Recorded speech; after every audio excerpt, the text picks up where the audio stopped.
शुरू करते हैं। तो मूवी की शुरुआत काफी दर्दनाक तरीके से होती है, जहाँ मुनावरपुर बिहार में किसी जगह को दिखाते हैं कि एक लड़की दर्द से चिल्ला रही थी और एक बच्चा बाबू नाम का आदमी उस पर हंस रहा होता है। तभी थोड़ी देर बाद सोनू नाम का आदमी बच्चा बाबू के पास आकर पूछता है कि ये लड़की इतना चिल्ला काहे रही है। तब हमें पता चलता है कि बच्चा बाबू उस लड़की के साथ दुष्कर्म कर रहा था, तो उस बच्ची ने बच्चा बाबू के हाथ में काट दिया, जिससे गुस्से में उसने बच्ची के अंदर मिर्ची लगा दी, जिसके कारण वह लड़की दर्द के मारे चिल्ला रही थी। अब उस लड़की की हालत बहुत ज्यादा खराब हो जाती है। तब सोनू किसी आदमी को फोन करके सारी बात बताता है। फिर थोड़ी देर बाद सोनू और बच्चा बाबू उस लड़की को जान से मार देते हैं। फिर वह शमशान में जाकर उस लड़की की लाश को एक आदमी से जलाने के लिए कहते हैं, बदले में वह उसे पैसे भी देते हैं। फिर सोनू उस आदमी को कहता है कि ये काम बंसी साहू का है, अगर कोई पूछे तो तुम्हें कुछ भी नहीं पता। उसके बाद वो आदमी लड़की की लाश को जला देता है। अगले सीन में हमें वैशाली सिंह नाम के रिपोर्टर को दिखाते हैं, जिसको आधी रात को किसी गुप्ता नाम के आदमी का फोन आता है, जो कि उसका खबरी था। वैशाली सिंह अब गुप्ता जी से मिलती है, जो कि वैशाली को सरकारी ऑडिट की रिपोर्ट देते हैं, जिसमें मुनावरपुर के चाइल्ड शेल्टर घर में बच्चियों के साथ हो रहे दुष्कर्म की रिपोर्ट थी। वैशाली पहले तो इस रिपोर्ट को लेने से मना कर देती है, क्योंकि इन सब पर एक्शन लेने का काम पुलिस का है। पर गुप्ता जी कहते हैं कि न्यूज रिपोर्टर का काम होता है सच को बाहर लाना, तो अपना काम कीजिए। और पुलिस वाले इस मामले में कुछ भी नहीं कर रहे, क्योंकि इस कांड में काफी बड़े बड़े लोग शामिल हैं। तो वैशाली गुप्ता जी की फाइल लेकर कहती है कि आपको इसके पैसे जल्द ही मिल जाएंगे। अगले दिन अब वैशाली उस रिपोर्ट को पढ़ती है, जिससे वैशाली को पता चलता है कि मुनावरपुर की बच्चियों के साथ काफी गलत हो रहा है। फिर अगले सीन में हमें भास्कर सिन्हा को दिखाते हैं, जो कि वैशाली का कैमरामैन है, और हमें पता चलता है कि वैशाली का एक कोशिश नाम का न्यूज चैनल है, जो अभी तो कोई नहीं दिखता। पर वैशाली का सपना है कि वह अपने चैनल को काफी बड़ा बनाए। वैशाली अब अपने कैमरामैन के साथ मिलकर उनके कोशिश चैनल पर डेली न्यूज की रिपोर्टिंग करती है और शाम को अपने घर चली जाती है। फिर वैशाली के घर में हम उसके पति अरविंद को देखते हैं, जो कि पोस्ट ऑफिस में काम करता है। वैशाली और अरविंद की बातों से पता चलता है कि वैशाली का चैनल अच्छा नहीं चल रहा है, और अरविंद के परिवार वाले वैशाली पर बच्चा करने के लिए प्रेशर बना रहे हैं। पर वैशाली का कहना है कि वह कुछ हासिल करने के बाद ही बच्चा करेगी। अगले दिन वैशाली भास्कर जी के साथ मुनावरपुर निकल जाती है, ताकि वह मुनावरपुर की बालिका सेवा गृह में बच्चे के साथ दुष्कर्म के बारे में कुछ पता लगा सके। जैसे वैशाली और भास्कर जी बालिका सेवा गृह पहुंचते हैं, तब वहाँ पर सोनू आकर वैशाली और भास्कर को प्राइवेट प्रॉपर्टी कहकर भगा देता है, जिससे वैशाली समझ जाती है कि पक्का यहाँ तो कुछ गड़बड़ है। वैशाली अब मुनावरपुर में अपनी ननद ममता के घर जाती है, जहाँ ममता और उसके पति सुरेश वैशाली को जल्दी बच्चा करने के लिए कहते हैं, क्योंकि उसकी शादी को 6 साल हो गए थे। उसके बाद वैशाली चाइल्ड वेलफेयर कमेटी के हेड मिथिलेश सिन्हा से मिलकर उनको छोटी बच्चियों के साथ दुष्कर्म के बारे में बताती है और उनकी रिपोर्ट दिखाती है। पर मिथिलेश वैशाली की कोई मदद नहीं करता, क्योंकि वह तो पहले से उनके साथ मिला हुआ था। इधर हम देखते हैं कि अरविंद सिंह को अब किसी बंसी साहू का फोन आता है, जो कि उसकी बीवी को मुनावरपुर से दूर रहने के लिए कहता है। वैशाली अब रात को अपने घर पहुंचती है, तब अरविंद वैशाली को बंसी साहू की धमकी के बारे में बताता है और उसकी गाड़ी छीन लेता है, ताकि वह दोबारा मुनावरपुर न जाए और इस केस से दूर रहे। अगले दिन गुप्ता जी वैशाली के पास आकर उसको बंसी साहू के बारे में बताते हैं कि बंसी साहू कोई छोटा मोटा आदमी नहीं है, बल्कि उसकी काफी दूर तक पहुंच है और वो बड़े बड़े मंत्रियों को जानता है। मतलब कि बंसी साहू को ऐसे ही पकड़ना आसान नहीं होगा। वैशाली और भास्कर अब आसपास के शेल्टर होम में जाकर मुनावरपुर शेल्टर होम के बारे में पता करते हैं, पर उनको कुछ भी पता नहीं चलता। फिर वैशाली अपने चैनल पर छोटी बच्चियों के ऊपर हो रहे अत्याचार के ऊपर रिपोर्टिंग करके लोगों को बताती है कि NISS की रिपोर्ट के आने के बाद भी सरकार मुनावरपुर की बच्चियों पर हो रहे दुष्कर्म पर कोई भी एक्शन नहीं ले रही है। उसके बाद वैशाली और भास्कर सीधा बंसी साहू से मिलने जाते हैं। वैशाली जब बंसी साहू से बात करती है, तो बंसी साहू काफी ज्यादा अकड़ में था। वह वैशाली को इनडायरेक्टली धमकाता है कि अगर वैशाली उनके रास्ते में आई तो वह उसे और उसके परिवार को नहीं छोड़ेंगे। जिसके बाद वैशाली अब अपने घर लेट पहुंचती है, तो वैशाली का उसके पति के साथ झगड़ा हो जाता है, क्योंकि वह वैशाली को बंसी साहू के केस से दूर रहने के लिए कह रहा था, ताकि उसका परिवार तो सेफ रहे। पर वैशाली कहती है कि वह इन छोटी बच्चियों के साथ हो रहे अत्याचार को देखकर चुप नहीं रह सकती और वह सभी बच्चियों को किसी भी हाल में बचाकर ही रहेगी। अब हम देखते हैं कि वैशाली और भास्कर जी अलग अलग शेल्टर होम में जाकर पूछताछ करते हैं। तब वैशाली को एक शेल्टर होम के ओनर से पता चलता है कि उनके यहाँ पर एक सुधा नाम की लड़की रहती है, जो कि मुनावरपुर के शेल्टर होम में पहले खाना बनाया करती थी। वैशाली अब सुधा को बुलवाकर उससे मुनावरपुर शेल्टर होम का सच पूछती है, पर सुधा तो सदमे में एकदम चुप बैठी थी, जो कि कुछ भी नहीं बोल रही थी। वैशाली अब निराश होकर वहाँ से जाने लगती है, तो सुधा वैशाली को रोककर सब सच बताती है। फिर हमें पास्ट का सीन दिखाते हैं, जहाँ सुधा काफी गरीब घर से थी, तो उसके पापा ने उसको मुनावरपुर के बालिका सेवा घर में खाना बनाने की नौकरी दिलवा दी थी। वहीं सुधा को एक बेबी रानी नाम की औरत मिली, जो कि शेल्टर होम की सारी लड़कियों को संभालती थी। तब बेबी रानी सुधा को शेल्टर होम के रूम में ले जाकर सभी लड़कियों को दिखाती है, जिसे देखकर सुधा चौंक जाती है, क्योंकि एक छोटे से रूम में इतनी सारी लड़कियां रह रही थी और उनकी हालत देखने में काफी ज्यादा खराब थी। सुधा अब अपने खाना बनाने के काम में लग जाती है। तब थोड़ी देर में एक गुड़िया नाम की लड़की आती है और वह सुधा को कहती है कि जैसा तुम्हें यहाँ दिख रहा है वैसा कुछ भी नहीं है, तुम जल्दी से यहाँ से चली जाओ वरना तुम्हारी लाश जाएगी। तभी एकदम से बेबी रानी किचन में आकर गुड़िया को मारकर वहाँ से भगा देती है। फिर रात को अब सुधा की एकदम से आँख खुलती है, क्योंकि बाहर से किसी के चिल्लाने की आवाज आ रही थी। तब सुधा चुपके से बाहर देखती है तो 2 आदमी एक लड़की को कंधे पर उठाकर ले जा रहे थे। फिर जब सुधा उनका पीछा करती है तो उसको पता चलता है कि वह आदमी लड़कियों की लाश को बोरी में डालकर कार में ले जा रहे हैं, और सुधा ये देखकर काफी ज्यादा डर गई थी। फिर सुधा शेल्टर होम की लड़कियों के कमरे में चुपके से देखती है तो बेबी रानी भी लड़कियों के साथ दुष्कर्म कर रही थी। उसके बाद सुधा वहाँ से ऊपर जाती है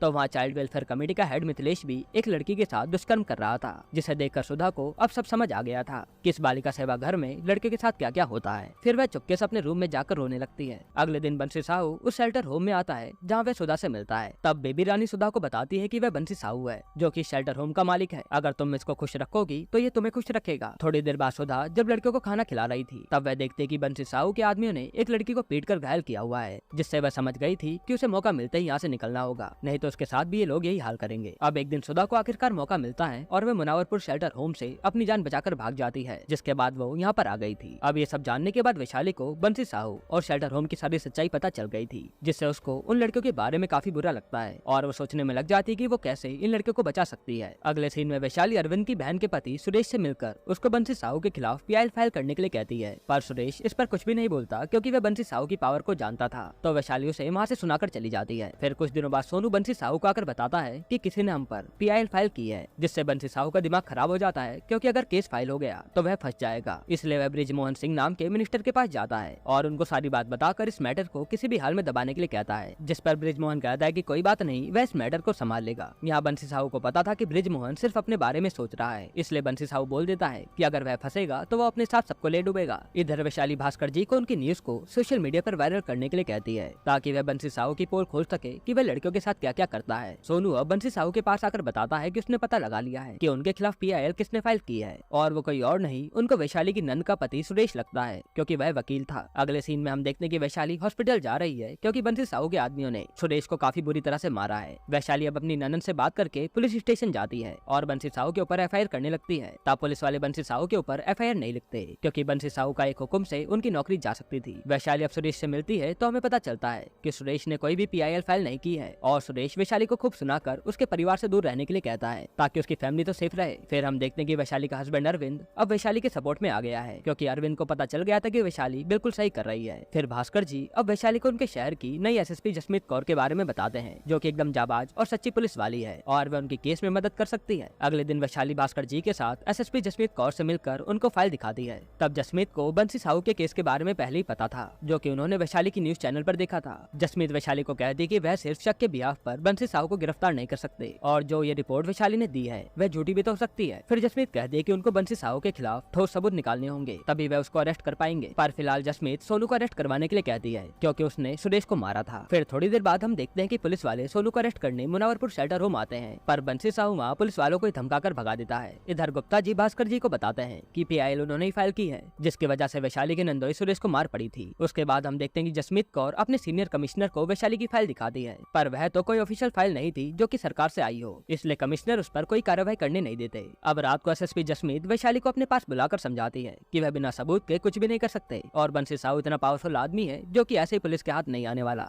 जिसके बाद जसमीत कौर वैशाली को कहती है कि अब तुम्हारी मदद सिर्फ तुम ही कर सकती हो। अगले दिन वैशाली भास्कर जी के साथ मिलकर प्लान बनाती है, जिसके बाद भास्कर जी सोशल वेलफेयर मिनिस्टर के पति बृजमोहन के पास जाते हैं, जहाँ वह बृजमोहन को कहते हैं कि वैशाली को बंसी साहू, बेबी रानी और आपके खिलाफ सबूत मिल गए हैं और इस मामले में मिथिलेश उनका गवाह है। वह वैशाली के साथ मिलकर आप सबको फंसा देगा और बदले में उसे वैशाली जेल नहीं होने देगी, जो जानकर बृजमोहन चौंक जाता है। अब अगले सीन में वैशाली अपने चैनल पे डायरेक्टली बंसी साहू का नाम लेकर उसके शेल्टर होम पर सवाल उठाती है, जो कि सब लोग देख रहे होते हैं। गुप्ता जी अब वैशाली को एक आदमी के बारे में बताते हैं जिसे इन लोगों ने मरवा दिया क्योंकि उसे सच्चाई पता चल गई थी। इधर बृजमोहन बंसी साहू को बता देता है कि मिथिलेश सरकारी गवाह बनकर उनको धोखा दे रहा है। तब बंसी साहू और उसके आदमी मिथिलेश को खूब मारते हैं, पर बंसी साहू को बाद में पता चलता है कि उनको आपस में कोई लड़वा रहा है, जो कि कोई और नहीं बल्कि वैशाली हो सकती है। वैशाली अब गुप्ता जी की बताई हुई खबर से रिपोर्टिंग करती है, जहाँ वह सोशल वेलफेयर मिनिस्टर के ऊपर उंगली उठाती है ताकि वह उसकी कुर्सी जाने के डर से कोई एक्शन ले। अब हम देखते हैं कि social welfare minister Rajni Devi को सीएम का फोन आता है, जो कि अब मुनावरपुर शेल्टर होम के मामले में जल्दी कार्रवाई करने के लिए कहते हैं